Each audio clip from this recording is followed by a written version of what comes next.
Ramborgia, Ramboholics, lend me your ears. We must not futilely fight amongst ourselves like the future atheistic man and sea otters of South Park. We must accept one another and not treat one another like red-headed stepchildren. In this, we find our strength to spread the digital gonorrhea to even more unmolested masses. We must unite. We must unite. We must unite. For the glory of the Rambo. For the glory of the OJ. And for the digital gonorrhea.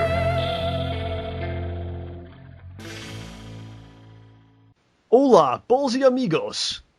Este es el show. Mi nombre es Juan Rambo. Y estoy acompañado por OJ Fabulosa. Yay! I tried my best with that. How'd it go? That was pretty good. I was just sad because I forgot all the Spanish I learned in high school and had nothing to say. I was just like, think of something. No. No response. No, I was flabbergasted. Can't even ask me how I am. How are you? How do you say that? It's like basic stuff, man. Come on. Buenos dias? Good day? I just did a whole intro in Spanish. I said all kinds of crazy things, too. Spanish is a great language, man. Rolling R's. Oh, yeah. Upside down exclamation points. It's pretty badass language. I like it a lot. Sounds pretty sweet. I'm trying to, maybe someday I'll learn how to do it. Go for it, dude. So, yeah. So, everyone, welcome to the show. Do not worry, the rest of the show will be done in my passable English instead of my terrible Spanish. Don't worry about that. What was that? That's unfortunate. Oh, okay. So what do we have in store for you today, you ask? Well, first of all, make sure you check out last week's show. We got everyone up to speed, up to date on the hit series, Chanel's Man and Hole Punch, the Justice Leagues. And if you do, in fact, dig that series, please, just like we ask you to do with the show, spread it like a disease, right? Mm-hmm. Or let your friends know, hey, there's this somewhat decent comedy series maybe you'd like to watch, Throw them the link. Or if you belong to like some kind of forum out there, whatever it may be, maybe nakedlumberjacks.com, whatever it is, whatever floats your boat. Post it up on the forums, Yeah, /r/dude running around in sweatpants. Exactly, that's the one you belong to, I guess. Maybe. So we really appreciate that kind of thing, and it helps us out. More than anything else, that really helps us out, so that would be cool. But let's talk about this week, the here and now. Let's talk about that. We're quickly approaching the debut of the second episode of another series. Never imagined I'd be doing this much acting in my life. I don't know. Just from knowing you, I could see you doing tons of projects, man. I have no right to be doing this much acting. I should be arrested. Well, for other reasons also, but let's not get into those. Well, yeah, that's what I was talking about. The second episode of Project 7 will debut very soon. And today on the show, you will have the two stars of Project 7. DSP will be here. Howard will be here. Returning to the show. It's been quite some time since we had those guys on. Yeah. It's always nice to talk to those gentlemen, right? Yeah, and see how they're doing. You like checking in. Yeah. See what's going on, right? Yeah, especially because you run into them a lot more than I do, so I like to hear what's going on. So we're going to give some details about the second episode of Project 7, but also the first one, because we never really talked to them after it came out. No. So we're going to kind of get into some behind-the-scenes talk and some details about the future episodes as well. So stay tuned for that later in the show. And, of course, the show is available for download at geekfiregifts.com/the show. Join the Ramborgia revolution. Spread the digital gonorrhea. And if you'd like to submit artwork or music to the show, we'd very much love to have it. We've been getting a lot of great stuff. I think it's the special ingredient that makes the show the greatest thing known to mankind. I would agree. So please send that stuff to stayballsy@gmail.com. We're currently looking for a couple things. We're looking for a logo for Stay Ballsy, a Stay Ballsy logo. So it should be some kind of like stylized text that says Stay Ballsy, or you could include some other graphics in there. Definitely would be awesome if we had that. And we're looking for the official Schnozman and Hole Punch logo. Okay, so I think it should be like a transparent logo that we could actually use it in the episodes. So, my lovely Ramborgia brothers and sisters, please, if you have some free time and would like to attempt those things, please throw them our way at stayballsy@gmail.com. I'd appreciate that. And a couple shout-outs. Shout-outs to HonoredVillager. He's a very talented gentleman. He's responsible for many of the opening themes for the show. Last couple of weeks, I think, he's actually made the opening theme. Yep. Think about those songs that he puts together. Are you there? I thought you said the thing about. Did you ask me what I think about? I said, what do you think about the work that he's been doing? Oh, no, it's great. I like, just listening to it, it's just, I want to hear more. Yeah, today will be the one that he made today features OJ, so I think that should make you happy. Yeah, right? I am rather partial to that one, mostly because I love hearing the sound of my own voice. Yes, we all know. And who doesn't? We'll just move ahead here. He's also actually helped us with he's helping us with Schnozman and Hole Punch music. And he actually made the porn music that Schnozman was watching the porn, and that was the music that HonoredVillager created for us. Yeah, it was that, cool. that was pretty clutch right there. I also got a message from Jittery User. You know him. He sends us a lot of comments and questions. Yeah. He wants us to give a shout-out to his friend that's in the hospital. His friend's name is John also. So I was like, well, I definitely can't refuse that, right? It's the best name. Yep. So we want to say get better to John. Feel better, John. Feel better, yes. And, of course, the official John Presents the Show and Project 7 shirts are available at geekfiregifts.com/shop. Right? Yes, indeed. So I mailed out a bunch of, another batch of shirts this week. Bunch of them. Sending shirts to places like the UK, Arizona, Canada, all over the place, sir. Wonderful. And if you purchased a shirt and would like your picture to be on the show, send me your pic wearing the shirt, and you could be in the show slideshow. As simple as that. That is correct. Cyberdemon's awesome, by the way. Yeah, he's a really good guy. He's a great guy. He's the only one that sent me the picture of all the shirts that we sold. He sent me his pic. Eh. So we're going to include that today. Good and deal. he kind of looks like a young OJ. I don't think you saw the picture. He kind of looks like a young OJ. And I mean that as a compliment to Cyberdemon. I don't mean that as I mean it as an insult to OJ, but a compliment to Cyberdemon. Is that how that works? Can you I don't do think that? so. No, it's a compliment to both of you. But he reminds me of like a young version of you. It's kind of strange. Aw. Yeah, it's kind of weird. He could play you in the OJ movie. If they ever make that. Aw. So there are still some shirts available, right? Yeah, we've got, I think, 5 extra larges and between There's not 10 many, and 16 larges. All right, so there's basically not many. So if you would like one, please get on it as soon as possible. Because I don't know if we will be... We're probably going to get more shirts, but it's not going to be for a long time. Because quite honestly, it's a little bit of a hassle to be packaging stuff, watching the orders, and all of that. And it's also a pretty good investment. I don't think we have set the money right now to get more. So well, we're definitely getting now. And it's funny because I've been going to the post office with the stuff, right? Yeah. And you go to ship something, and they go, would you like insurance on this package in case it's lost or stolen? So I'm like, okay, I'll do that. I've been doing that. So I've been insuring all of the packages that I ship out. Nice. But here's my question. If you don't buy the insurance, what exactly are you paying for?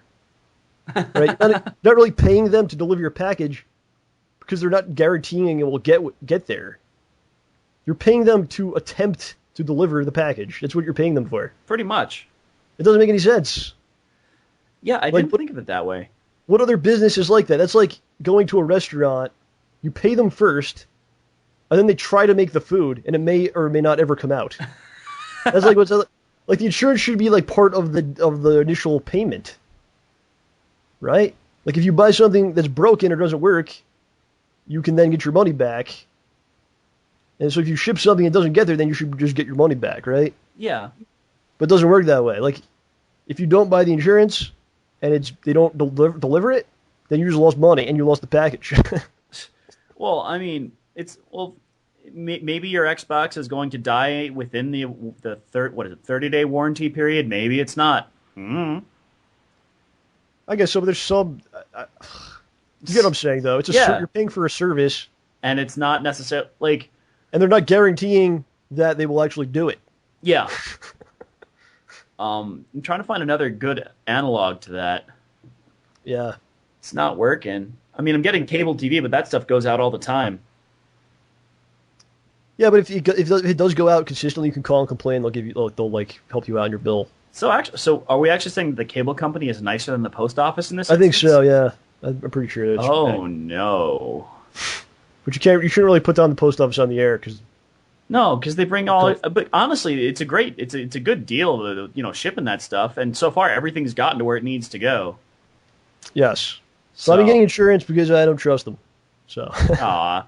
I don't know. I want to make sure everyone gets their stuff. I don't know. I like the post office just because it just says like this old. I was reading a little bit about Ben Franklin and starting and doing some of the post office stuff he did, and I'm like, oh man, that's just kind of. It's one of these. Well, it was an amazing thing when it was first created. If you think about it. Yeah. I mean, that was that was an amazing thing. Being able to communicate with somebody. I'm just saying it should work a little bit better than I pay you money and you don't guarantee that it will actually arrive. And then if it doesn't, then I'm screwed. All of our packages from now on are going to be riddled with, like, nails. Yeah, they're going to go through our mail, but whatever. Sigh. So, OJ, what's been going on with you? I know you had a big exam today. Yeah. You've been preparing for, you've been studying. Tell us a little bit about what it was for, what it was, and things like that. All right. Well, as part of my job, I'm a software engineer. We had to take a certification course to prove that we're knowledgeable enough to be, certified in SQL Server in this instance. And everybody on my team, a bunch of other guys in my department, we all were doing review classes, reading this book, and taking practice tests because we had to schedule and take one of these crazy, crazy tests. So you had to have this certification? Yeah. If I didn't pass, I would have had to retake the test, and if I didn't pass again, I'd have to keep retaking it, or I don't know. What happens if you just never pass? Could you lose your job if you could never pass this? I don't think I'd get fired, but it would just suck. Yeah.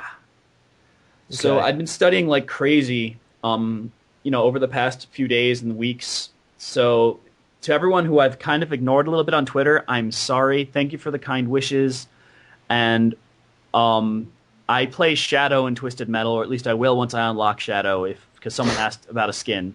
I'm so sorry. I am slow. So you've been recording the show. You've been writing and acting in Shaw's Man Hole Punch. And making working the costume. every day. Yeah. Working every day, making the costume, playing Dungeons and Dragons as well, because of course you have to do that. Oh, mandatory. And you've been studying for a crazy test. That's pretty. And you made the store. Yeah. So you've been doing a lot of things. Yeah. When does OJ get a vacation? When does OJ get a break? When will this happen? I'd say I hope that I get one on... Don't you deserve a vacation? Yes, I do. I think I do. But the nearest... You should honestly, when you get vacation time, instead of... I know you plan trips and stuff, because you that's cool too, and I know you enjoy that. You might just want to just stay home and just relax. I would love to do that. I think I might do that at some point this year. Hopefully not too far off because I need it. Although, unfortunately, if I did that right now, I'd spend the entire day cleaning my house because it is a horrid mess. That's what I'm doing tomorrow. Okay. It's like tomorrow I'm like, no, I don't want to see anybody tomorrow. I just want to just relax and maybe clean some stuff up and relax. Saturday I'm busy. Sunday maybe I'll finish cleaning. All right, so tell us a little bit about the test. Okay, Pretty difficult. Took a long time. What was going on with this thing? This test... now, if you're not familiar with these sort of certification tests, it ends up being a multiple choice test that you take on a computer. You're given a set time, a number of questions, and you basically have to sit there, answer, move to the next question. You can go back and blah, blah, blah, blah. And then once you're done, almost instantly, it tells you whether you've passed or failed. And we've been studying for this for a while. The subject matter was incredibly dry. And a lot of it was stuff that I wasn't really certain I was ever going to use. But some of it actually came in handy. I don't know. I'm glad that I got through it, but it was tough. We were doing practice tests. So my first practice test, I think I got a 57. That's bad. What's a passing grade? 80? 60? I think an 80 or 70. An 80 or 70. Oh, damn. Yeah, so I got a 57. I'm like, well, that's not good. I took another one. I'm like, yeah, 59. Woo, I got better. And you're like, but I'm hole punch. Yeah, right? Doesn't that give me That doesn't matter. See, that doesn't translate to the real world. I wish. So, a bunch of my friends and I we're taking practice tests. One of my friends is like, yeah, I'm getting 90s now. And I'm like, great. And then the last practice test I took before the actual test, I got a 93. But I couldn't tell. Good. Oh, yeah, but here's the thing. I couldn't tell if I got a 93 because I'd seen every single question at least once before, or because I actually learned something. Right. Yeah, so this morning I got up early, went to go take the test, drove up maybe 46 minutes to Trumbull, Connecticut, got in, parked in the wrong parking lot, found the building, and just sat down for the long haul. It was a 3-hour test. Wow. How'd you do? I took all 3 hours. I wished you good luck. I think that's what did top. it. Now, here's the best part. Yes. So to pass, I needed to get 700 points. And I'm in the middle of after I took the test, I went back to review some of the questions and try and change some answers because some of the later questions helped me out with some of the earlier ones. Like something that I wasn't sure about being viable in the beginning was in it a correct answer later on. So I'm like, oh, you can do that. So I went back to fix it. And then I just got through and I went, okay, I've changed enough answers. I really shouldn't mess with anything else. And I said, fine, finish test. And then it was like, would you like to comment on any of the questions? I'm like, yes, I'd like to comment on this question where you had the same exact answer choice twice. Thank you. Like, what the heck? It's the mental games. Yeah, I know, right? Like, or they were just too lazy to, print out different questions. I know, and I could have sworn that was the right answer too. So I'm like, great, that's going to penalize me somewhere. And then I said, finish test. I always hated that about testing, where, like, seriously, they would try to mess with you, but it's nothing to do with the material. Yeah. Like math, like math problems, like written, with words and stuff. What do they call those? Word problems. Word problems. Yes. How long has it been since I took a test? It's been a long time. Okay. Okay. But they'll have like the same wording, but like they'll just change some of the numbers around. Yeah. Like, why would you do that? I don't know. Or they'll like, the worst is when they just throw random numbers in there just to confuse you. Like, it's not even relevant to the problem. Yeah. Because you're not really testing the what you're supposed to be testing. I don't know. Yeah. So save that for the school episode of the show. Okay. We'll have some college professors in. Oh, lovely. To discuss, and Mark Hamill as well. Just for the hell of it. We'll get Winnie Cooper from not Growing Pains, from The Wonder Years. She's if Mark Hamill turns us down for the Star Wars episode, I'll go, well, would you like to be in the school episode? How about that? I think he'd be up for that. So you passed the test, 3-hour test. I got to the end. I finished typing stupid comments. And I was like, okay, where's my score? I hit finish, and the thing's just thinking. It's just stuck there thinking. Like, okay. Like, thanks for the anticipation. I love the suspense here. Then it goes, bing, you got 700 points. Like, yay. I got the exact lowest score you can get and still pass. So that's how it works. Like, it's like all automated like that. Yeah. No one even grades things anymore. No, when I finished you trust these machines? You trust these machines? Hey, it said I passed. I'm not going to argue. Do you trust Skynet? We used to have like something at work called Skynet, but no one knows what it is, and it's gone now. Wow. So you haven't taken a test in so long. I'm back in like the Stone Ages, man. Everything was written. I never took a test ever on a computer. Oh well, I never really did it. I never did it at school. It was just for these technology things. But I got to tell you, it's funny. Like when I walked out, it was already printing my results, and somebody came over and stamped it. Like, okay, you're good. You can leave. I'm like, really? That's it? Okay, thanks. Bye. That happened to me one time. I took a test. I had to go to the state capital, which is Albany. Yeah. And I drove all the way out, took the test, got the lowest grade possible. Oh. Like, I thought that I failed, right? Mm-hmm. And driving home, I got pulled over. So I was like, this is just a double whammy. Oh. I failed the test, and I got a ticket. But then I actually passed it by like the lowest possible score. That's passing. There you go. So, hey man, as long as you make it, doesn't matter how you get there. It's as long as you get to your destination. That's how I look at it. Right? Yeah, I was the second person at the office to take the test, too, so didn't know what it was going in there. It was nuts. And I'm like, all right, I'm done with tests, I'm done with classes. Please, can I just not worry about this? Oi, you know? Yes. That's why I didn't want to go to grad school. Anyway. Yes. The test I took, I feel like I wasn't going to talk about this, but I will. I actually have a real estate salesperson's license in New York State. Impressive. So John Rambo is a licensed real estate salesperson. John Rambo Realty. That's what it says on it, yeah. Rambo's Realty. I never actually really did anything with it. I worked at a real estate office, and I did a lot of the front end stuff, right? Yeah. And they were like, well, if you get your license, then you can do other things and we'll pay you more. Because then you could actually show houses. You can't show a house if you don't have a license. Right. So if like one of the agents couldn't go, I would go and show the people the house. And I got a lot of stories about that. I'll have to get into someday, so that's a whole other thing. Oh, my. In my car and taking them. And I eventually left that profession, but I still actually maintain the license. And every 2 years I have to take tests to, not tests, but you just bullshit online. You have to do like a certain amount of hours of online studying, which means you just turn on the computer to leave it on and do something else. You mean studying online? Yes, totally good. Gotcha. Yeah, every 2 years. Yeah. So I do still actually have an active real estate license. So it's probably something people did not think I had or did. There's a lot of things.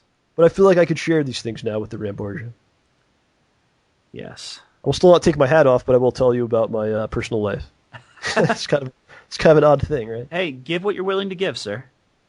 Give a little bit. Yes. Give a little bit of your love to me. Oh. So, OJ, did you play any more Twisted Metal this week? You brought it up. Did you play any more? Yeah, I played a bit through with my friend Chap, actually. I think Chap may become a well-known figure on the show and in other things. People may get to know him better soon. But in any case, how far did you get in the game? We got through Sweet Tooth, and we got up to the race for Mr. Grimm. Yeah, that's a pain in the ass. Okay, so the first race with Sweet Tooth was hard enough, where you have a clear track and whatnot. This one, you're going through a city, so you could just completely go the wrong way. It is, dude. That's not even the problem, though. The problem is, who's the guy that magnetizes you? Oh gosh, Roadboat. Yeah, what he'll do is he'll magnetize you and turn around and drive you in the opposite direction. Yeah. And it's like, what, like, doesn't he want to win too? No. Like, he doesn't want to win. He just wants to screw you. I'll admit, that is a fun special, though. It's a fun special, but it doesn't make any sense. Why would he turn around and drive the opposite way? This will pay him off or something? I think so. Calypso paid him off. Yeah, well, I think that these are all supposed to be gang members or whatever. I don't know. It's pretty frustrating, though. Yeah. That one part. But I'm a little bit further, but I think last week you said it was an easy game, but I don't think it's holding true. Well, I think that the regular deathmatch stuff is easy. The event matches, the races, I think, are just... They're pretty annoying. They're not hard because the game is hard. They're hard because the structure of the challenge is hard.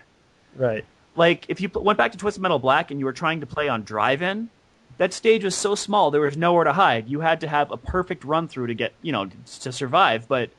it's car combat. It's the thing you were there for. This is a nice twist. It's a nice change from just doing a deathmatch. But the race format is just so frustrating because you have to go through all the gates. They're not that big, and you get lost or knocked out of the way, or you just... Yeah, I don't know if I really like the racing. I'm not sure that I do. I mean... I like the death matches. Yeah. I mean, I think this is what some reviewers were complaining about, how you have to go through so much chaff to get to the core goodness of Twisted Metal. Yeah, I didn't actually read any reviews on the game. I saw scores, but I didn't. Did they complain about the racing? They didn't complain about the racing, entirely. They didn't like the extra stuff. Yeah, they said that it just takes too long to get to the core of the game. I read the pre-review where they didn't get to the score yet, so I don't know the scores. They're like 7s and 8s. Fair enough. I'll actually, no, come to think of it, I did check one hilarious thing. I went to Metacritic because it's usually pretty funny. Yes. And there was a review for Twisted Metal, and then they had the user reviews. There were 5.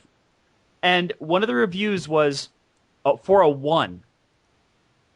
And the guy the guy's like, there's a reason the car combat genre died out a long time ago. People are terrible. I'm like, you're just trying to find something to complain about. Wow, jeez. Like, you don't even have to care. And I noticed one other thing that I like about the game a lot. The music for the menu screen. Yeah. That feels like Twisted Metal. Like, the menu screen, like, that music playing, like, it reminds me of Black. It reminds me maybe of 2. It just feels like Twisted Metal when that music's playing. The actual music in the game, like, I know there's probably like 10 different songs, but every time I play, it's like I always get the same song. Oh. It's always Sammy Hagar every time. I don't know why this is, but I was like, I can't listen to Sammy Hagar. I like him. Van Hagar was a good experiment, but I'm like, I don't know. It keeps playing this. Whoa. But we actually played last Friday night. Yeah. We had the showroom, and shout outs to Luke, RJF, Lazlot, and Nobody Lost. Those are guys that let us know that they actually played with us. Yeah. They were kicking our ass. Oh, seriously. Oh, my gosh. One of them, like, I don't know which one. They was Talon, and he was picking me up and just dropping me. I don't know. It's kind of annoying. But we'll probably do more. If you follow us on Twitter, then you'll find out when we'll do it again. Yeah, it's usually pretty random. Yeah, it's too hard for us to. Yeah. Like we just talked about your crazy schedule, so it's basically like we'll send me a text and like I have like an hour to play. I'll be like, okay, and then we'll throw it out there. But we'll do it again, I'm sure. And hopefully I'll get my mic fixed this time. Yeah, and shout out to Deadpool91. He actually made several custom skins. I think that's the gentleman who made a request of me. He made a Deathface one where Deathface is actually in the car. Like he's on the... You could see him like in the... the mirror and stuff. That's creepy. Under the windshield. It's pretty crazy. And he made a Ramborgia for Outlaw, which is actually the car I use. I don't know if you knew that or not. Oh, that's cool. Yeah. No, I saw you using Outlaw. Yeah, I use Outlaw all the time. And he made one for Ramborgia, so it's pretty cool. Nice. I want to get Shadow back, dang it. Do you have to go far to unlock Shadow, man? I don't even know if I do or not. I don't even know if I did it, because I don't use them, so... One last thing from me. Yeah. I still miss having every character in one of those cars be someone crazy that fits the car. It's very odd that you have Sweet Tooth driving something that's not the Sweet Tooth car, and then you fight the Sweet Tooth car. Yeah, that kind of takes you out of it. It's like, what? It's kind of weird. Like, did somebody nab his car and he's stuck driving around in an Ecto 1? I don't get it. I don't know. Yeah. It's kind of odd. A little jarring. But at the end of the day, it's the cars are all there. Yeah, well, I haven't seen Spectre yet. I think he's in there. I don't Seriously? know. Sorry. Spectre's my favorite car. I thought Shadow was. Shadow and Spectre are my two favorites, but Spectre I can actually win with most times. You like the ghosts. Yeah, pretty much. Yeah, the Spectre missile. And I just loved when Shadow shot a shadow on the ground instead of flinging a coffin. Do you like the movie Ghost with Patrick Swayze? Do I ever? Okay. On that note. So last week we had asked the Ramborgia to create their creed. Of course, the assassins have a creed. Nothing is true. Everything is permitted. The IRS has one, which is take everyone's money. So if we, the Ramborgia, are going to be a powerhouse organization hell-bent on world domination, then we too need a creed. Yes. We received many excellent suggestions. Let us now go through the suggestions, and perhaps we will come up with one, or maybe we'll create some of our own, because we didn't even do that ourselves. OJ, if you will, sir, please read the Fine Ramborgia member's name and his creed. Okay, our first creed comes from someone who said that their name was unpronounceable on purpose. To that I say, Date Loaferu sent us this one. The Ramborgia Creed. Respect the Rambo, spread the digital gonorrhea. I like the respect part. I think that is part of being a Ramborgia member, or if you're an outsider, you would say, you must respect the Ramborgia. So I enjoy that word as part of it. It works both ways. Yes, it does. And of course, spreading the digital gonorrhea is a vital part of being a Ramborgia. Mm-hmm. All right. So our next one is from King Dean Move. Ramborgia gonorrhea is our blood. Make it flow throughout eternity. Or history, I can't decide. Gonorrhea is our blood. Make it flow throughout eternity or history. Yeah. I like that because the Ramborgia will span many decades, centuries, and eons, so I think that's a good thing to say. I just am worried that when you say it's our blood and we're making it flow, it makes me think that we're like...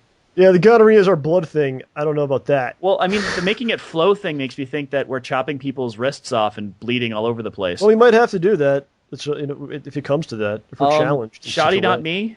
Just calling it, finger on nose first. If it comes to that, it will come to that. You have no choice. You will be drafted in the Great War. Well, Great I'd rather... Ramborgia War of 2030.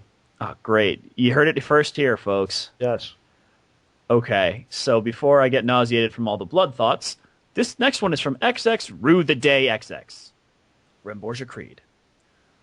From those who remain ballsy, digital gonorrhea shall spread. I like that one. I'm going to make a little note on it.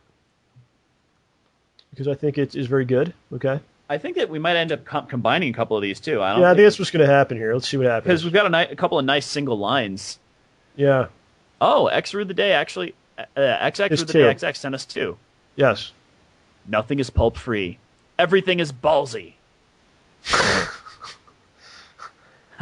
Aren't you supposed to be Fresh OG? Oh, it's some pulp. Yeah. So it's not pulp free. Yeah, don't worry. There's an extra. So there is some pulp going on. There's an extra layer here. All right. I thought you were Fresh OJ no pulp for the first second there. I don't know why. No. Maybe because you haven't put videos up in like a month, but.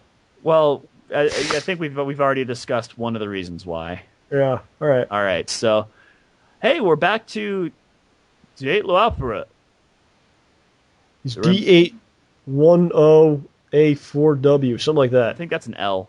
Okay, I don't know, something like that. Or capital I. Anyway. Try to give him a shout out, but I gave him a shout out before, and he said his name was He has impossible to defeated pronounce. He's defeated us with his name. All right, continue. All right. Ramborgia Creed. Vespiciunt Rambo, expanded digital gonorrhea.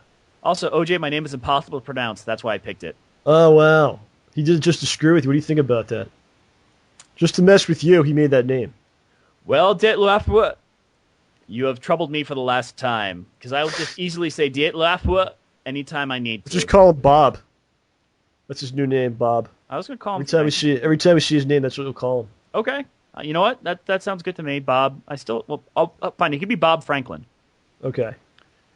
All right. I don't know any Latin, but I'm guessing it's respect. Yeah, some Rambo. Latin there. Oh, it's the same thing, dude. Nice.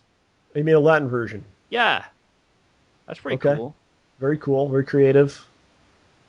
I like that a lot. Classy. All right. Oh my. Well, here's something from Brown Power Ranger 66, which got 30 thumbs up. This had the most thumbs up of any comment on the show last week. Okay. Here's the creed. Forever diseased, forever ballsy, forever united, and some pulp. That is a good one. I'm going to mark that one. Yeah, I like that one too. Okay. Now, there was a suggestion from X Alderon, which I think maybe you should read. Forever, he made a revision to what Brown Power Ranger said. He said, forever diseased, forever ballsy, forever shitty, and some pulp. Which is actually, I think he did actually add to that. And I like the tag team effort there. Yeah. So that's going on I'm marking that one as well. I'll be honest, I like the first one, if only for the fact that I can say it. You want one that you could say? Well, at least part of the creed. You know. Well, being shitty is part of being a Ramborgia. I mean, that's just how it is. I think it has to be part of the creed. Okay. Well, I don't see how you could take it out. It could be implied. How do you imply shit? Forever, you know, forever feces? It doesn't make any sense. All right, let's continue here. You're being ridiculous now. This one's from Hazard. Hazard. It's just Hazard? I can't... Oh, I keep thinking that's an I. Sorry, Hazard. My bad. It is Hazard. Hazard's made many of the logos for the show. Yeah, pretty cool fella. Every episode of the show has featured one of his logos. He made the shirt, the show shirt logo, and the Schnoz Man shirt logo. Very amazing work. Yes. All right. His suggestion is, nothing is mandatory, everything is free. That's a playoff free and optional. Yep. Very good. I like that a lot, actually. That's something we can easily use with another one too. Like you could just put that with the prior creed too, like combinations. Yeah, like this is a good ending or beginning piece. Okay. All right, you want to do the next one from Dark Phantom Sky? Stay effing. Stay zick and ballsy, my friends and fellow You know what? Ramboholics. You won't say effing? Fine. You've said that before. Yeah, I know. What's the point of having zick if you never use it? Fine. All right, use zick then. Go ahead. Nope, too late. Stay effing ballsy, my friends and fellow Ramboholics. Long live the Ramborgia. I like the aggressiveness of it. It's a nice rallying cry. It definitely is. You feel like, after saying that, you're ready to punch someone right in the balls after saying that. Like it's very less strength in that one. I like it. He's also trying to heal the rift between the Ramboholics and the Ramborgia. Well, that's impossible. I'll read this one. All right. UC4LI43. You must be a robot of some sort. C3PO or something. Ramborgia Creed. Nothing is too ballsy. Everything is shitty. I like it. That's pretty good. Yeah. He's pointing out, that you can't be too ballsy. We're going there. We're trying to get past 11. You cannot be too ballsy. It's just not. It's not possible. It's not possible. More ballsiness needed. All right. The next one's from Cyber Demon. Our dear friend Cyber Demon. Cyber Demon. Let's shout out Cyber Demon. Yeah. Let's talk about this guy. All right. Cyber Demon, first man to subscribe to Deathface Gaming. Not that that's a good thing, but he was the first one because we don't like Deathface. He was the first one to do it. Yeah. Cyber Demon, the first man to get a shirt from the new store. Mm. And he actually sent us a photo as well. Yeah, he's a great guy. He's from New Jersey. We love New Jersey. Woo! So, I got a message from someone last week. Did you know about this? Maybe. They said, "What? You said something about New Jersey last week, and the person was very upset." I'm sorry. Take it. They said, "Why does OJ hate New Jersey? I love it here, and this is where I'm from." Oh, and I was like, "Oh man, I don't even know what to say." So what's your stance on New Jersey? All right. Defend yourself now. Now, if I'm making fun of New Jersey, it's because I'm jumping on the bandwagon. I've actually got some friends who live in New Jersey. One dude lives in Princeton, a couple guys who live elsewhere. And I'll admit, when I've gone through there, the only complaint that I personally have is that I get lost on the highways and I get stuck in traffic. Aside from that, really, I have not seen anything bad about Jersey. I mean, a lot of good things come out of Jersey. You got Kevin Smith. You got the Quick Stop. I mean... That's like the same thing, though. Again. No, Jersey's a great place. I've spent a lot of time there. And OG does not dislike New Jersey, right? No, you were messing around. I guess I was making jokes and it went too far. Okay, well, you can't do that because you're very offensive sometimes, okay? I know. I just go out of my way to make enemies. And I didn't read Cyber Demon. I was talking about Cyber Demon. I didn't even read his creed yet. Go for it. He says, the Ramborgia will live forever because balls never change. The Ramborgia will live forever because balls never change. That was a really creative one. I like that. Yeah. Okay. I think it... Continue. Isn't that... Sounds familiar. It's pretty sweet. I don't know. All right, next one's from Ronan Hall, 1970. Thou shalt spread the digital gonorrhea with haste, for the time is short. Let those who understanding embrace the Ramborgia, for they are worthy of your praise. Yeah, we shall be ballsy. I really dig it. I think it's really fancy. Very elaborate. I don't know if it works in this case because I think people would have trouble remembering it. But it's definitely really good, and I mean, you probably should hold on to that and use it for some type of purpose. Definitely. Someday. I could see this as a song. Yeah. Thou shalt spread. Anyway. This one's from Mr. David H., 29. Ballsy or die? Wow. Yeah, we're getting pretty, another aggressive one here. Yeah. Okay, let's start getting through them here. All right. We do have some guests waiting for us. So. All right. It's okay. We got one from Brad. Oh, nope. F95 Gamer. This is in all capitals, but I'm going to not shout. We are true and we are ballsy. That is correct. We are true. A lot of honesty here. We are very ballsy. We're very honest. Yes, and we're honest about being There's ballsy. Yes, we're honest about being quite ballsy. And when you are ballsy, you are not afraid to say what you have to say. and the truth sometimes hurts, but that doesn't matter because you're ballsy and you will exclaim the truth. But if the truth hurts, the truth burns, but fire cleanses. Yes. Scouring away the bad. All right. So this one's from Brad 031793. The balls are in our court. They certainly are. I could see that moving. That could easily go with like half of these other ones. Okay. Oh, well, here's an interesting name. Peter the Rock Griffin 1 says, the Ramborgia will stand until our deaths. When there is a problem, we handle it in a... Ah, pants, I missed to swear. And ballsy way, and forever spread the digital gonorrhea. It's funny how difficult it is for you to read this. Yeah, I know. It says, when there is a problem, we handle it in a shitty and ballsy way, and forever spread the digital gonorrhea. It's a good one. Yeah. Thank you, sir. We've got the Peepers. Free Yes. and ballsy for all. That is correct. We've got Peter M.I. Entertainment is free. Everything is ballsy. The entertainment is free and optional, and everything certainly is quite ballsy. So, I should hope so. yes. Well, here's... But nothing less. I'll do this one. Yeah. This is from Templar Hunter 89. So he's a Templar hunter. He's an assassin already. He's left the assassins.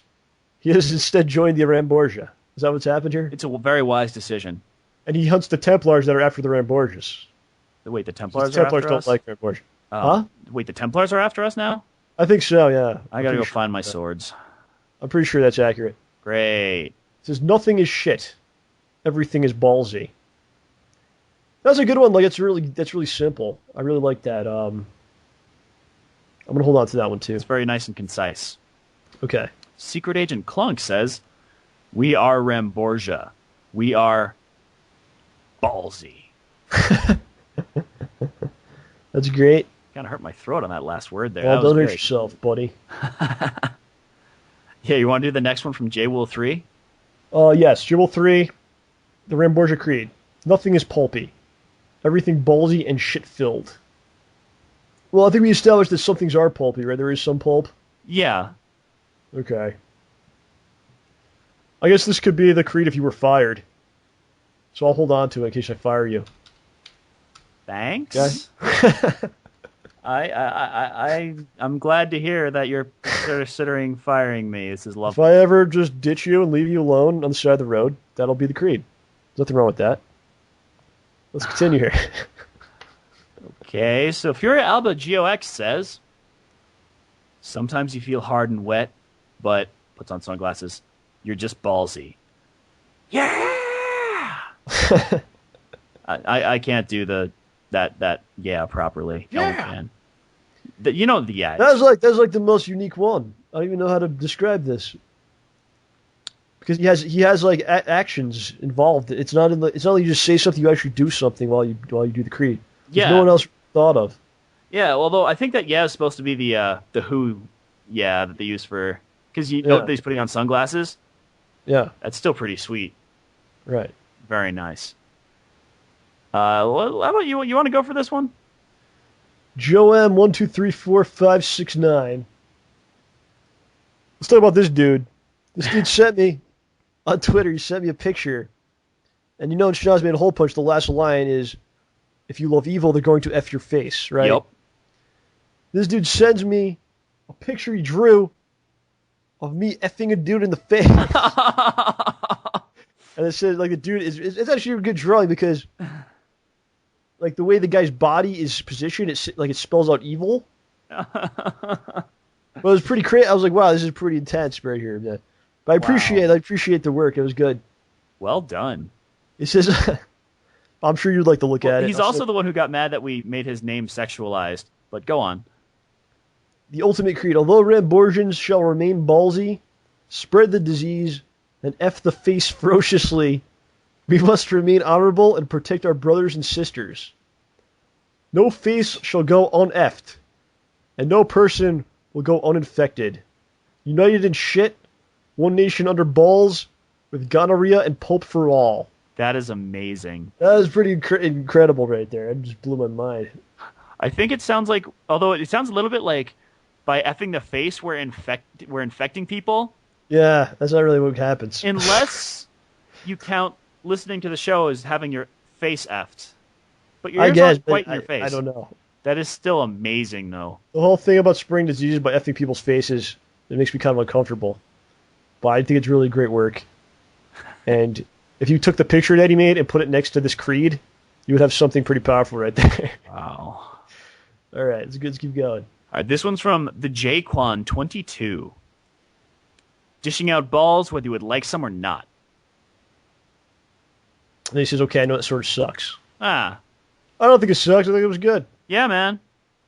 And it's true. Darn right. Nautical Viking. I love that name. Everything is shitty. All shall be infected. There is no cure. Or something along the lines of that. I like it. No, that's pretty good. Yes. All One shall more. be infected. All right. I got this. Yes. This one is by Lullaby.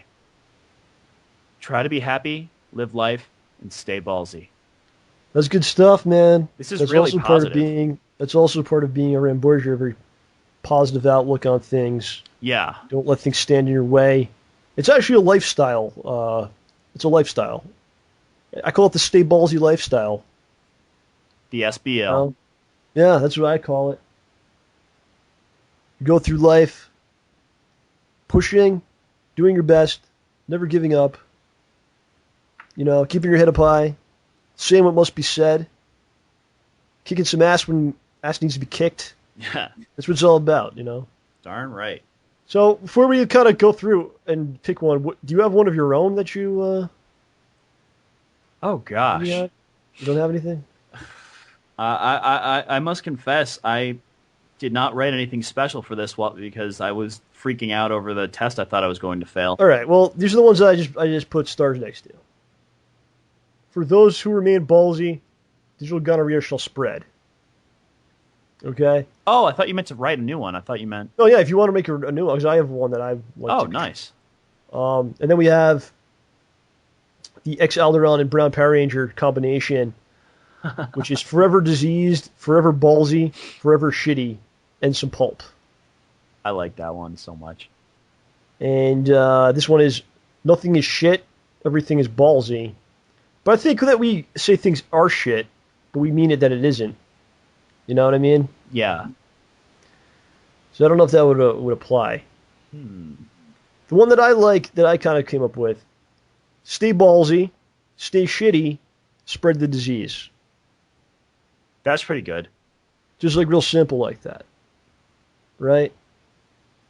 So I think we'll let the people decide which one they like. Let us know which one you like. But I think it's really going to be between forever diseased, forever ballsy, forever shitty, or stay ballsy, stay shitty, spread the disease. Because I like that because I think it combines all of the catchphrases already. You know? Yeah. And it's easy to put to stack and write. So you go, Ramborgia, stay ballsy, stay shitty, spread the disease. You know, like that. So Well, I think the X-Aldron Bound Power Ranger combo do that too. it does the same thing as well, yes. Yeah. So I think it'll be between those two. Let's know which one you dig. And just like we did with the, when we created the Ramborgia name or accepted that as the name, you can use the other ones too. It's not, it's not like you can't. You can use whatever one you personally like as well. So Exactly. everybody wins in the end, Mm-hmm. So I think that'll do it for now. Anything else you want to talk about? I'm pretty good. Okay. So we will be right back with our special guests for the week. See you in a second. Goodbye. What? I'll kill you, son of a bitch! Whoa there, Phil! He's full of rage. He's gonna break your TV. Hold on, what's... All right, welcome back to the show.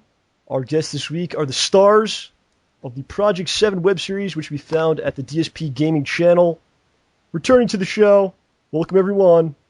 It's DSP and Howard. Thank you. Thank you for having me on again. How's it going today, fellas? It's going well. Been a busy day. A lot of stuff going on my channel, but this is a nice break from it, to be honest. All right, what are you doing, Howard?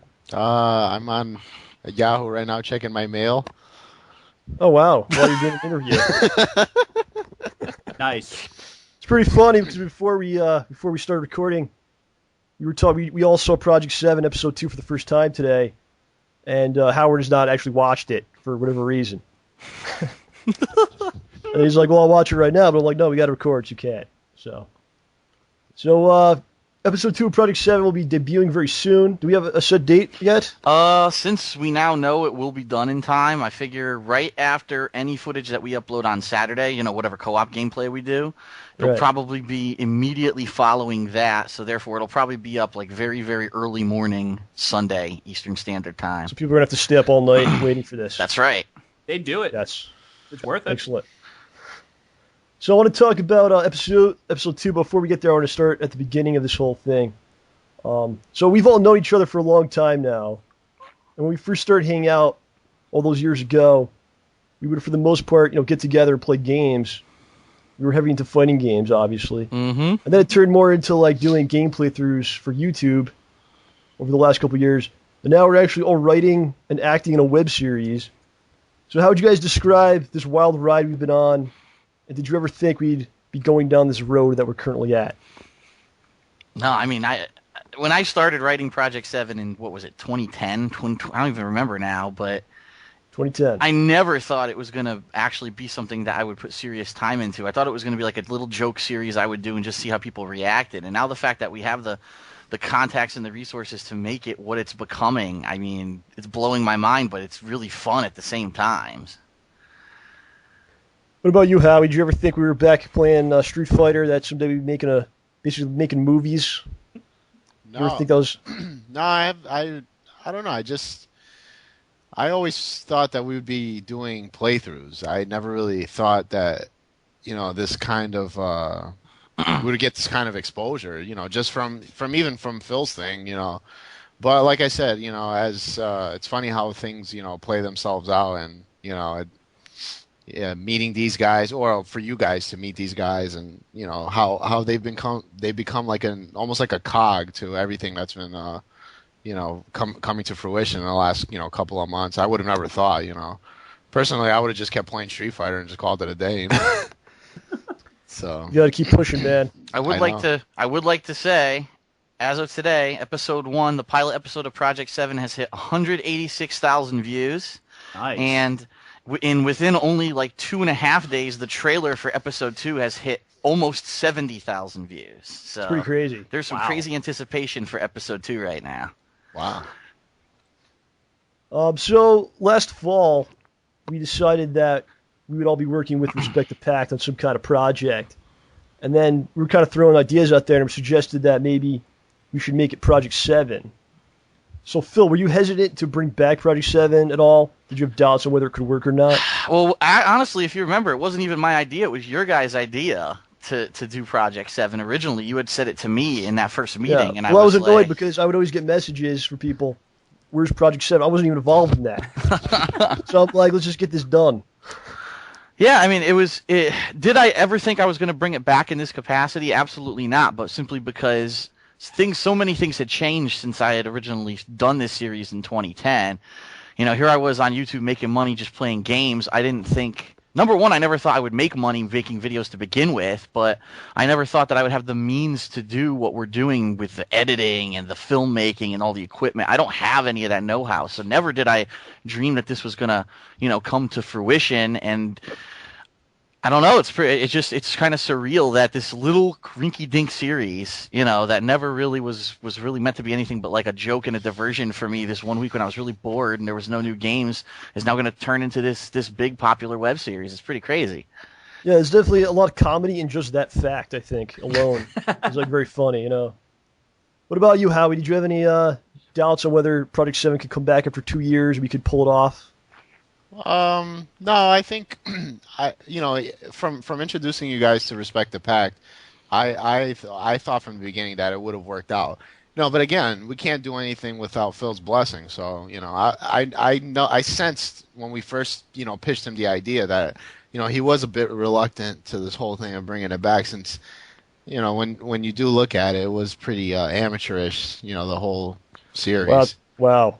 But no, the whole series when he did it. But Thanks a lot. Thanks. Whoa, Howard. Appreciate it. Hey, for what it is, if you look at it, for somebody that did everything by himself, you did a really good job. So, but on the other hand, I didn't, I was afraid to see, if they would actually work well with us, since we're so used to doing things on the fly to go ahead and do things scripted. It's very difficult. But from even the first episode, how smooth it went. They went smoother than anything that I've ever done with them. Right. So Everything I do is smooth, Howard.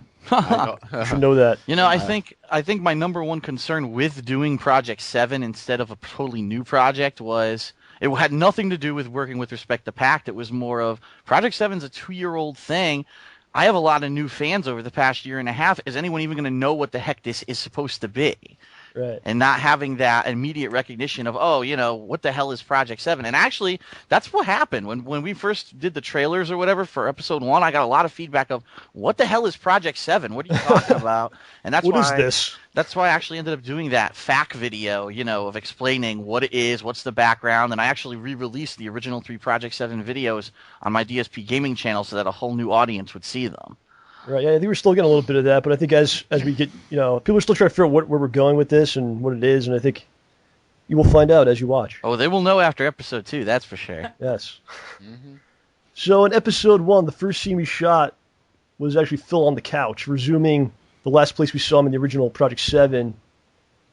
And I know that outside of an elementary school production of The Lion King, I don't think you've done a lot of acting.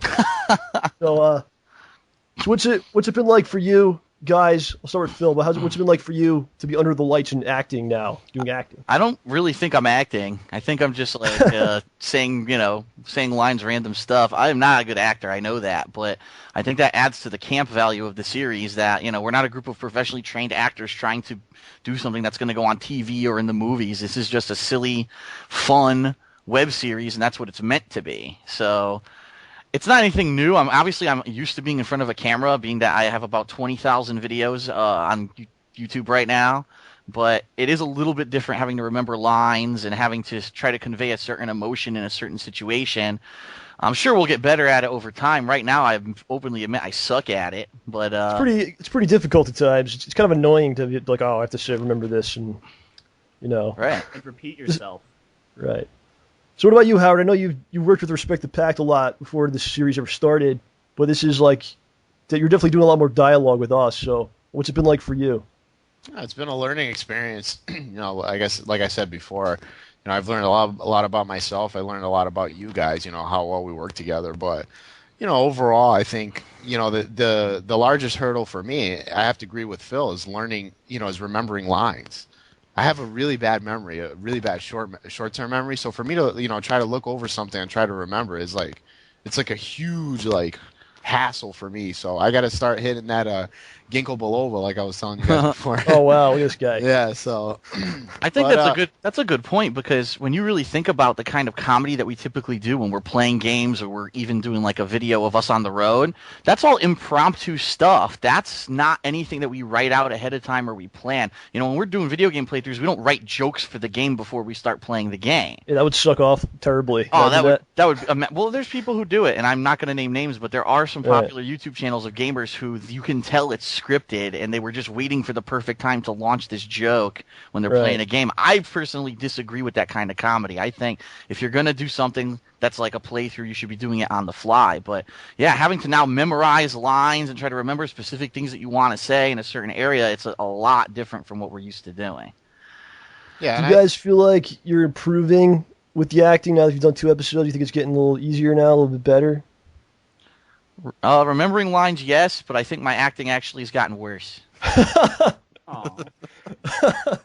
Is that on purpose, or is that just happening? Not purposely, but I mean, again, it's like when I'm pissed at something, I'm going to, it's easy for me to act pissed, and that's what we do, like to pretend to be pissed, or, I can't believe that I've been here for 2 years, and you listen to me, I think I'm saying it right, and then I watch the video, I'm like, my God, you could tell that's bad acting. It's just... Well, the thing is, like, you as the character, your character has to put forth more, like, different emotions than what we do, because you have to be, like, depressed or, like, angry, like, because you're the one that's being affected by this, by Deathface, where I just have to, like, throw a couple lines in there once in a while. And then, like, I think Howard's more in the same line, but you actually have to, like, put him on motion, so it's pretty hard to do, I think, sometimes, Yeah, sure. So, let's see. Howard, this is for you. There's a scene in episode 1 where I tie a rope around your waist. and I admittedly, I was having trouble tying the proper knot, which meant that I had to constantly keep putting my arms around your hands. What was that like for you, and was it an experience that you'll never forget? Well, I didn't have any issues. It's you're the one that has issues touching me. I don't, You can touch me all you want, John. Whoa. It was a fabulous scene. Exactly. You liked what was going on there then? Yes, I enjoyed it. You were giving me, strong hugs. I enjoyed that, and You'll never forget it. I will never forget it, and I felt very loved by you. Felt very loved. That's good. And appreciated. But that scene, it is difficult to try to do that on the fly, especially when you're not used to doing knots and stuff. And yeah, I think I actually came up with the idea that we were gonna have a knot, like a rope and knots, but then I was like, oh, I don't know how to tie this. Like when we had to do it, I was like, oh, wait a minute. Yeah, exactly. And I think that whole scene worked out very well. There was a lot of things that we added in that wasn't part of the script, and I think that's something that we decided to change. That you're going to see is a lot better about this series, is that it's not looking like it's forced, and you can see that when episode 2 comes out, that the lines aren't forced out, having to remember and stuff. I think the whole ad-libbing this series is going to work out for the better. I definitely agree, and people will see when they see episode 2. There are very specific scenes where we purposely did not write specific dialogue for what was going on because we wanted to ad-lib. And let me tell you, Howard, I know you haven't seen it yet, but some of the lines that we came up with are fucking hilarious. Like, they're perfect for what's going on. So wait till you see it. I can't wait for you to see it, man. Oh, yeah. I can't wait to. Sorry. Yeah, go ahead. OJ, did you watch it yet? I sent you the link. Yeah, I got through about half of it, and then the phone call started. Oh, did you enjoy what you saw? Yeah. I just wanted to say that, well, you guys have known each other for a long time, so you know how to act around each other, and you've acted around each other in a bunch of situations. So translating that into, like, having to be upset or cracking jokes or being disappointed in someone's skills and stuff, you guys have gone through all that before. So does that help out a lot? I think just because we are, friends who we've gone on many trips, we've played many games together, it's easier. It's not, again, it's not forced. We have this experience of how to react to each other and how to kind of bust in each other's chops constantly. So I think it came pretty naturally, a lot of that commentary of what we were doing and a lot of the ad-libbing that we were doing. Again, not to be too specific, don't want to spoil what we're talking about. Right. But yeah, I mean, if we were two complete strangers I was sitting there trying to play a game with, I don't know what they're gonna say. I don't know what, I don't know how to react. Like if I try to rib one of them, are they gonna get pissed at me? You know what I mean? So I think it was you'll see what we're talking about when you see episode 2, but I think it really worked out well. Nice. So there's actually a few funny moments that transpired outside the actual script.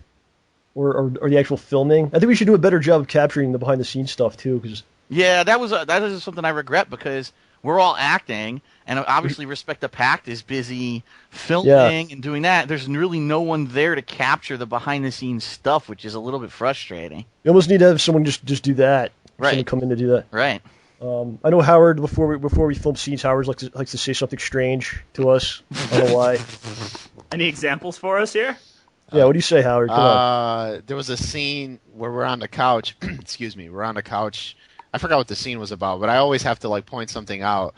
So in that scene, I said, "Oh, John, your beard is looking very, very attractive today." Or right before we're about like to do a scene, he says he sticks to me. That's. Or in the first episode, the one this is how it started. I had to do a scene with Phil, and then we did a lot of takes. So I was looking at him and I said, "Wow, Phil, you have such beautiful eyes." It started from that. So and then I just keep doing it every time we film. I do say something stupid like that. So me and Howard almost came to blows last time. What happened there, Howard? What was going on? We're getting mad at each other. Remember? Oh yeah. It's. When you've been filming for 6-7 hours. This was 1 in the morning. Yeah, too. this is 1 in the morning. when someone tries to like give a good idea about something, and then the other person tries to explain why it might not be a good idea, and then one person doesn't like the opinion about that idea, and then the other person has to keep fighting, and then it just turns really nasty. So, but and then like I said, since like John brought up, since we've been working together, or we've been friends for such a long time, it just rolls off your shoulder, whatever. Yeah, it's like we're like brothers, but it's like a family fight. Yeah, exactly. So we'll go at each other, then 5 minutes later it's okay. So it's okay. I accept your apology, John. all right, well, I didn't really apologize. Whoa, what the? Do you remember during the first episode we did the David Carradine scene, which we were outside, Oh, God. and there was a car accident right behind us? I forgot about that, yeah. You remember this, Howard? Yes, I remember. What exactly happened there? While we're filming, all of a sudden you just hear like I don't know if it was like a bang or like a really large screech, and it's like I turned around, and then it's like one lady hit another guy, and then they're arguing in the middle of the street, and this is in like broad daylight, and I'm thinking to myself, like, wow, all we need now is for these two to throw up fisticuffs, and we need to start filming this instead of doing what we're doing. Yeah, that should have been part of it. We could have incorporated it in. Oh yeah.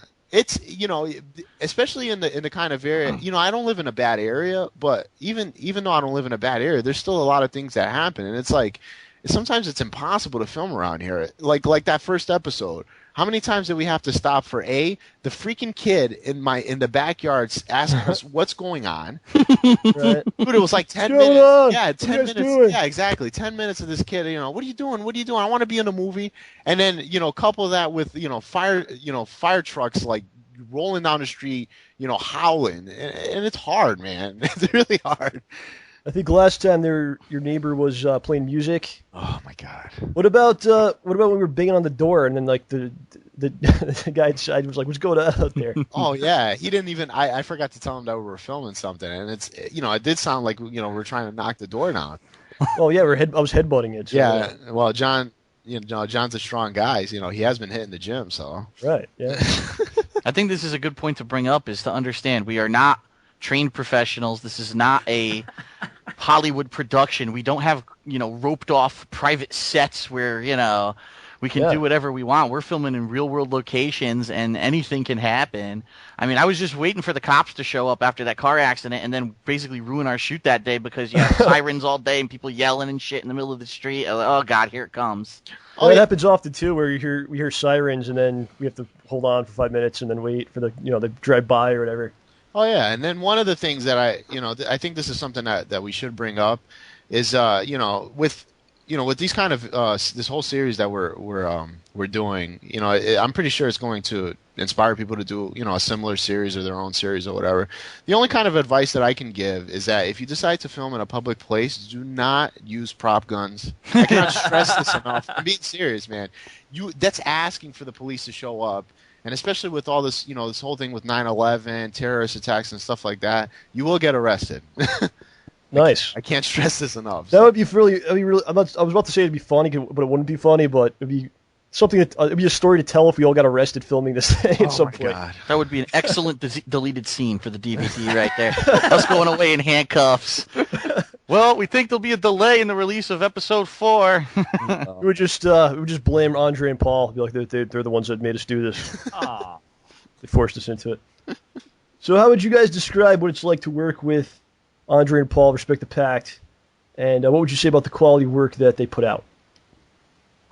Well, for myself, first of all, I've never done anything professional like this. All of my stuff that I put on YouTube is always just me talking to my own camera, an unmanned camera. So it's actually interesting to me because being that you have a film crew there filming, you get immediate feedback. So they'll film the scene, and then normally when I film something, I don't have a clue if I said everything I was supposed to say, if it even sounded good, you know what I mean? Now these guys are behind the camera. They can immediately say, no, you know what, let's do another take.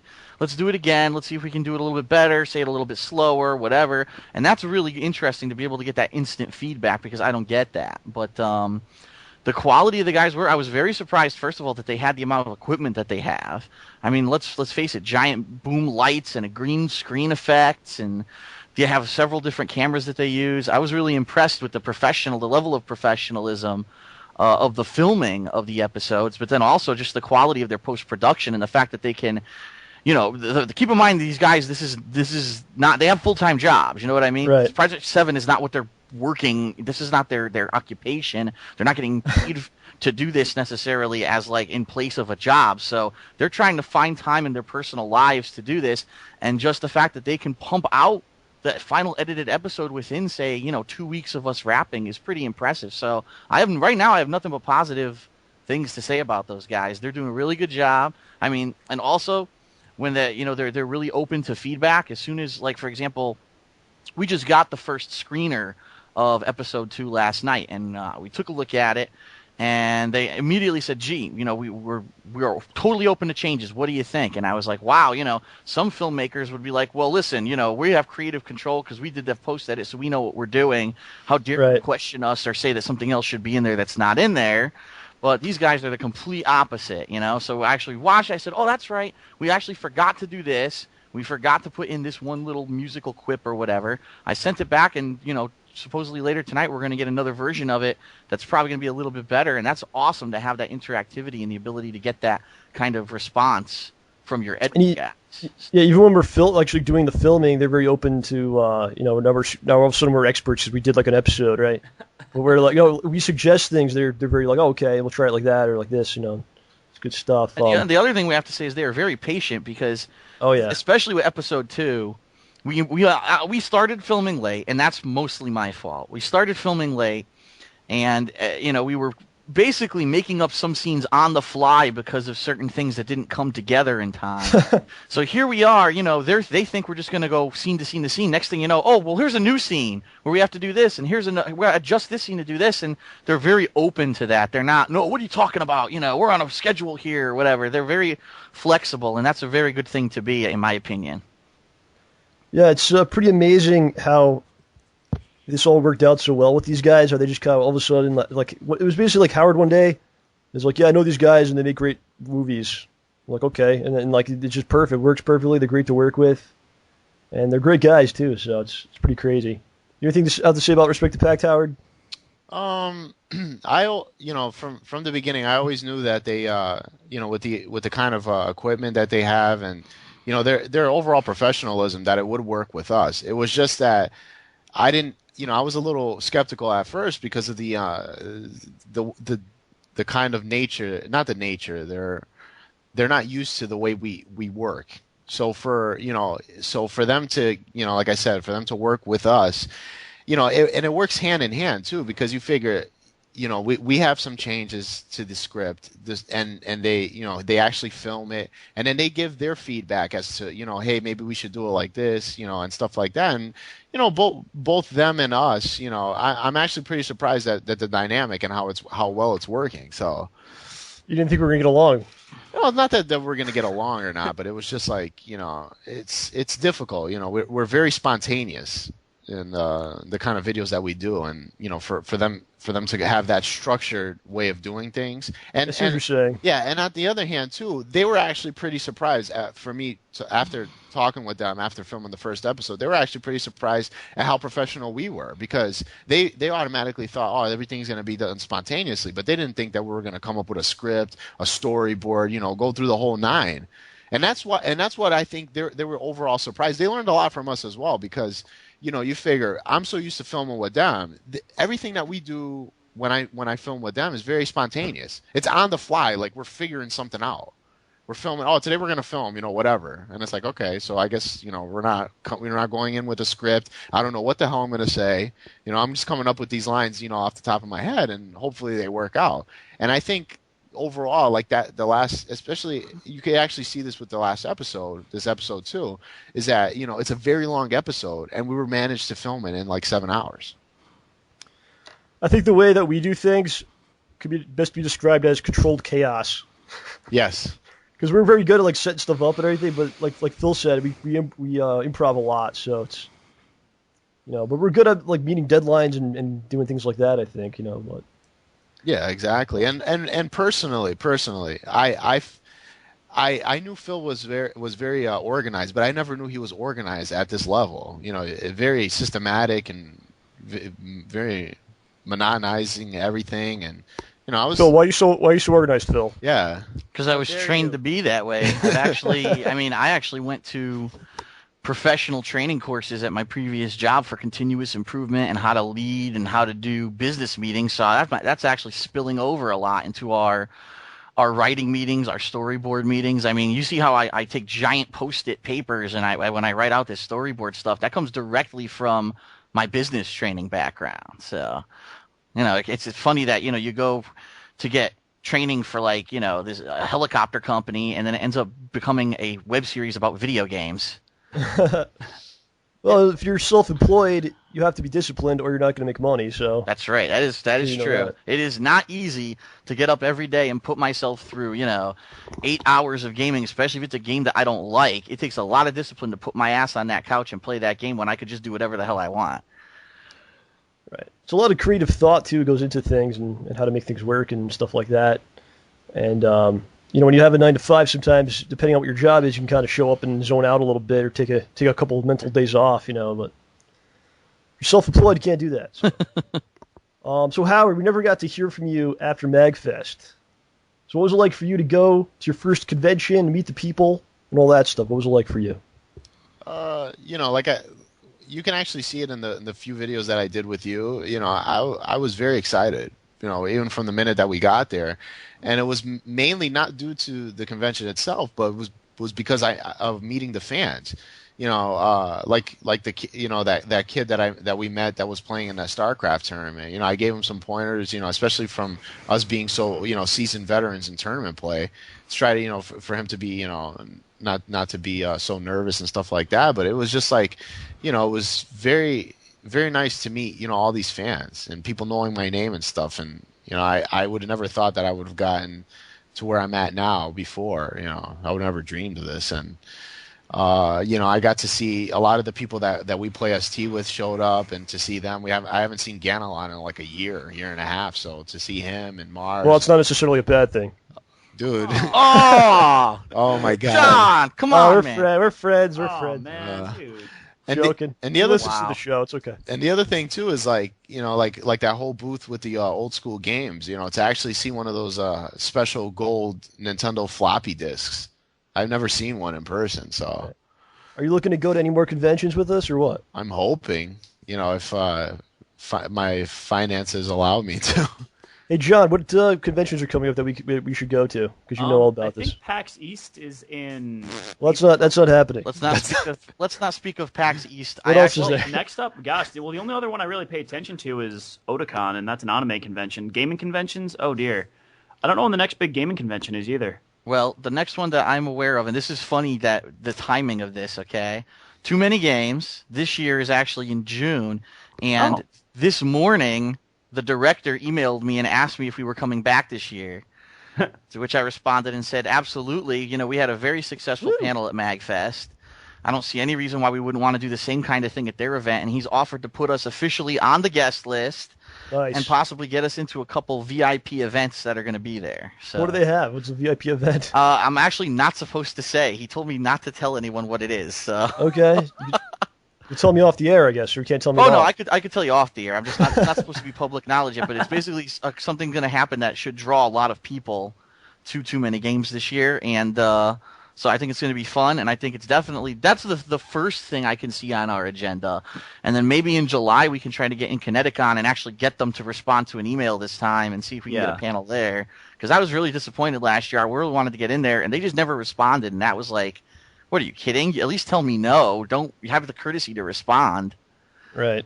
In your own state, of course. Of course. Of all places, it definitely would be Kineticon that would be annoying to work with, It just makes sense. It's poetic in a way.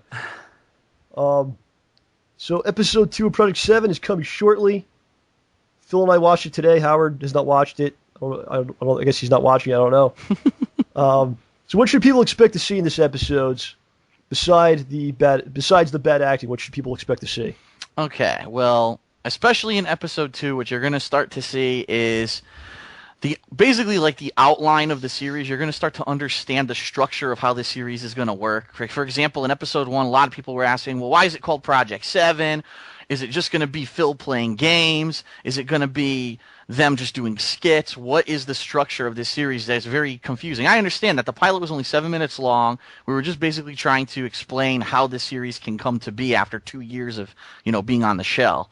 So now in episode 2, you're going to start to see an established plot line of what exactly is going on with my gaming powers, what our goal is in this series, and how exactly we're going to try to reach this goal. I think also what you're going to see is the establishment of a couple running jokes, which you might not necessarily recognize right off the bat, but as the series progresses, you're going to see that there are different themes and things that will come up repeatedly over the course of the series, and this is maybe going to be the episode where there's the origin of a couple of those. And also you're going to see, as we already talked about, but I think it is really worth mentioning, is a lot of ad-libbing. This was the time where rather than just sitting there necessarily reading from a script the entire time, we were trying to do a lot of on-the-fly stuff, and I think it really comes out in not only what's going on, but there's just the commentary and the things that come out during our on-the-fly stuff is really genuinely funny. It's almost like a throwback to us doing real co-op playthroughs. So I think all those things, are going to jump out at people. And the other thing is it's long. This episode is like 15 minutes long. And I think the way it's looking, we actually did already do the initial writing for episode 3. It looks like future episodes are probably going to end up being a decent amount of length. They're not going to be just, a quick 7 minutes like that first pilot episode was. Yeah, I think we have a better idea of how much to write now. I think the first one we were all kind of guessing how long it would be. Exactly. And I was like 20 minutes. And they're like, someone was like 10 minutes, and then it turned out being like 7 minutes. And right. Well, and now our philosophy is more is better than not enough. So what we've been doing, especially episode 2, we did this. Episode 3, we're going to do this. We're going to put in enough content, enough dialogue that if it's too long, we can cut it down to the perfect, say, 10 or 15 minutes, as opposed to what happened with episode 1. We thought we had filmed enough, or maybe even too much, and it definitely wasn't enough to come together to be a full 10-minute episode. So this is good, because what this will do is create extra footage that later on, if we were ever to release a DVD set, or maybe if we were just to do special videos later on YouTube or whatever, we have all these deleted scenes and this stuff that wasn't used that we can actually reveal at a later date.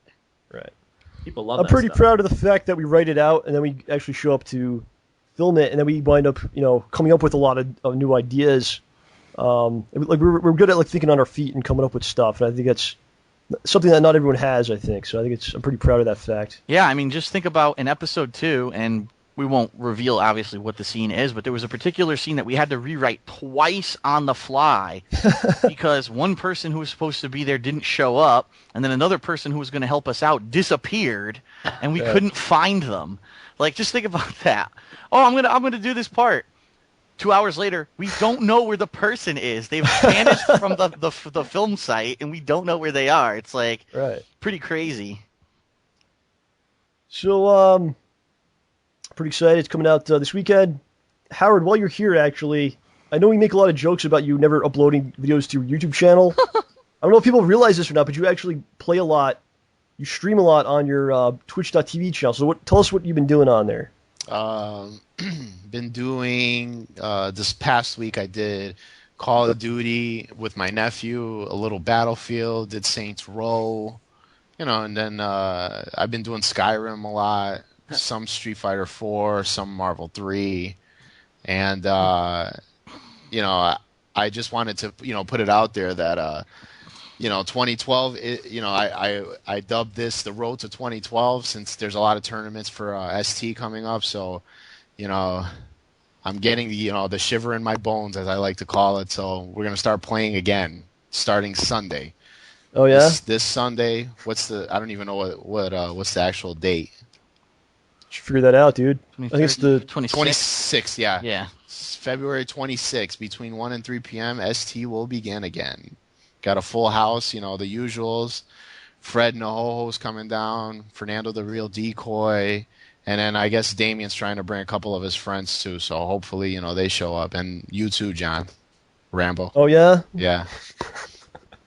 Well, we'll see. We'll see how much you offer me to come. Yes. Oh yeah. And then like I said, I'm hoping that I got to talk to Respect the Pack, but we're probably going to start doing playthroughs with them. So I have to iron out the details with that as well. So. All right. So all you people saying Howard, you never upload, blah blah blah. You can watch Howard play games all the time at twitch.tv/don'tblowthis. Right? Yes, That's sir. the address. May I make a quick recommendation for Howard? Because this is something that I've learned that's actually helped me a lot since I've been on YouTube. Is if you know what you're going to do, now I know you probably don't always know what you're going to be streaming or when you're going to be doing it, but if you just make like a quick video once a week, like I call it the week in preview, and just say, okay, I know this week on Wednesday I'm going to be playing some Skyrim, on Sunday we're going to be playing Super Turbo, and just put it on your channel, people will get used to that, and then I guarantee you will see an increase in the views on your stream because people will you know have like what to 6,000 expect. subscribers. I think the problem right now is they're not sure what Howard's going to be doing and when he's going to be doing it. They might get that automated email that says, "Oh, Don't Blow This is now streaming." I get them, and sometimes I jump on and sometimes I don't. But if you have a set schedule and people know when to look for stuff, you'll probably have a higher chance of getting more viewers. Oh, thank you. I appreciate that. I know I don't really have like a strategy about what I do. I'm usually just spontaneous and just turn it on and start playing. But that's a pretty interesting way of doing it. And I'm just like right now. I had called John yesterday. I'm trying to get used to this thing with social media, and like Facebook is so effing complicated to use. I'm not even lying, man. I don't even have it. So we have a Don't Blow This account with Facebook. I went to go post on it yesterday, but it posted under my Facebook account. No. So I don't know. I don't even know how that works or what the hell's going on. I'm being serious. So I might just stick to Twitter and just keep tweeting. No, I believe you. People ask me all the time for me to set up a Facebook account, and I refuse because it's complicated. It's got all the people linked to it and stuff, and some people have even recommended that we do a Facebook account for Project 7. I was like, that's fine. You want to run it? Because I'm not going to be on there trying to figure out how the hell to do that stupid thing. I mean, Twitter. I got enough going on with Twitter, YouTube. Twitter is so easy. Twitter is instant gratification. You want to say something, you say it, you're done. You leave. Facebook is like, oh, you got to upload pictures and videos. Then you got to say this publicly on your wall, and then you can have a profile over here. It's like, what the fuck? Then like other people could post on your wall too, and blah blah blah. Yeah. Yeah, and then I had people, like the other day, I went to go check a message. They found me through Don't Blow This and not my own Facebook account. I'm like, what the hell? These people are like from like grade school. Weird, dude. Very weird. Hey, Howard, so I hear you blow a lot of stuff these days, huh? Good job. Oh, my God. Nice. So before we get out of here, Phil, how is the Vita going? Did you mess with that? Oh, good question. I've got it yesterday, and I did play. So far, the games I've played Dungeon Hunter Alliance, and I've played Uncharted Golden Abyss. And what I can say, I can tell you what I like and what I don't like. What I like about the system, the controls feel natural. It feels like a regular gaming controller, like on a console. I think a lot of the problems with previous portable systems is that it feels like you're holding something weird. You know what I mean? It doesn't have dual thumbsticks. It doesn't have the buttons in the right place, so it kind of feels odd. This one feels like you're kind of playing on a PlayStation 3, which is a good thing. The screen on this thing is huge. Like, obviously they told you the measurements before you bought it, but I didn't realistically know how big that was going to be till I get it in my hands, and the screen is just gigantic for a portable system, which is pretty neat. And the graphics on the two games I've played are just crisp, clear. It kind of looks like everyone said, it looks like you have a portable PS3 in your hands, which is pretty neat. Some of the negatives I'd say about it are, number one, the speakers are god-awful. Like, I'm trying to play Uncharted, and I can barely hear the dialogue, and the speakers are maxed out. So, and keep in mind, I'm playing in my condo. I'm not like out on the street or in a car. I'm sitting in my condo with nothing around me, and I can't hear what anyone's saying. So that's kind of annoying. And so obviously they're expecting you to use headphones with this system. Also, definitely with Uncharted, the other game, Dungeon Hunter, really doesn't require you to do this, but it seems like they're trying to force these new control types down your throat, or at least showcase all the things on the Vita. So, for example, the Vita has a touchscreen on the back of the system, which is like, wow, why would they even put that there? Well, in Uncharted, they force you to rotate artifacts around with your fingers on the back of the Vita, and it doesn't control very well. And then this is what really irks me. When you're doing melee combat, you'll hit a guy twice, then all of a sudden the game will say, oh, well, now you have to swipe your finger across the front touchscreen in a swooping motion to kick the guy in the face, and sometimes you go to do it, it doesn't even work. So it's kind of like... That's like, because it has the functionality, they feel like they have to put it in the game in some way. Right, like they have to. This is the game that's going to showcase the Vita, so we have to put every single functionality into this game to do it. And for me, number one, for me, it's frustrating because obviously I've played the other Uncharted games and it didn't have to do that. And it's like, why are we doing this? And the other thing is, you get fingerprints all over your damn screen. Like you're playing the game, you see greasy fingerprints all over it. It's like, come on, man. There's actually sequences where you have to take a piece of paper and rub it over a carving, like you're doing like a charcoal rubbing. So you literally have to touch every single portion of your screen with your fingers when you're playing the game repeatedly. And it's like, what the hell were they thinking there? That's just really odd. But is there any way you could record the gameplay in any possible way? That's another negative. Unfortunately, do not. There is an expansion port on the Vita, but they have not provided any accessory to hook it up to a TV to beam the footage to an external video device. So really, no one's been able to do playthroughs of Vita games except for like trying to do over-the-shoulder footage that looks like shit, obviously. I mean, how do you film a moving portable system? You know, it just doesn't work. So there are some games that have cross-compatibility with PS3, and what that means is, like, for example, Wipeout 2048. It's already out for PS3, and so if you buy it for PS3, you can also play it on your Vita, and you can go between the two systems. Like, you can play it on a PS3 and then save your game and then continue your game later on your Vita, which is a nice feature, but I just want to be able, like, why can't you play it on your PS3? You know what I mean? Like, why can't my PS3 is already hooked up to my TV. Why can't I sync it so that I can use, like, the Vita as a controller and play the game on my TV? That would be awesome, but I guess on its core, it is a portable system. I don't know. I guess they feel like maybe it'll compete with the PS3 games, or people won't buy those or something. I don't know what the idea is behind it. Yeah, I don't know. It's a little weird, but for now, I mean, I've only played it one day. I'm going to play it later tonight. I'm going to play some more, and I'm going to actually put out a video on DSP Gaming later this week, probably on Friday, of like my first impressions of the system and what I think about it. Right now, I'm loving the games. My number one complaint is being forced to use these new weird control types and the fact that the damn thing was so expensive. I mean, $250, then I had to buy a memory card because you cannot play games on it without a memory card, and it doesn't come with it. And then, you know, obviously you don't want to hold it, but you have to get some kind of a case for it or whatever. And it's just, it's pricey. I mean, who's going to spend over $300 for this portable system when you can buy a PS3 for like $200? It doesn't even. Oh, man. You know? Yeah, that's crazy. And they got to learn, just because it has functionality doesn't mean every game has to use every part of it. Like, it doesn't, you don't have to do that. I don't understand that line of thinking, but. Well, they did that like crazy for the 3DS and the Wii. Yeah. Everything. It's like that. It's like, oh, we have motion controls capable, so make every game motion controls. Yeah. The thing that I do like about the 3DS, though, is that they don't force the 3D down your throat. Like, you have the ability to adjust the 3D on the fly. You don't have to use it if you don't want. While on the Vita, some of these games force you to use these weird, gimmicky controls that don't necessarily work just for the sake of doing it. So. All right, so I think that'll do it, gentlemen. Howard has to go watch episode 2. That's right. Yes. So, do you guys have any final words for the audience today? I guess I would say definitely, check out episode 2, premiering on DSP Gaming early Sunday AM, Eastern Standard Time, and we love to hear your feedback. I really am dying to see what people think about episode 2 compared to episode 1, being that it was the second time we were doing this, and I think we had a little bit more experience under our belt.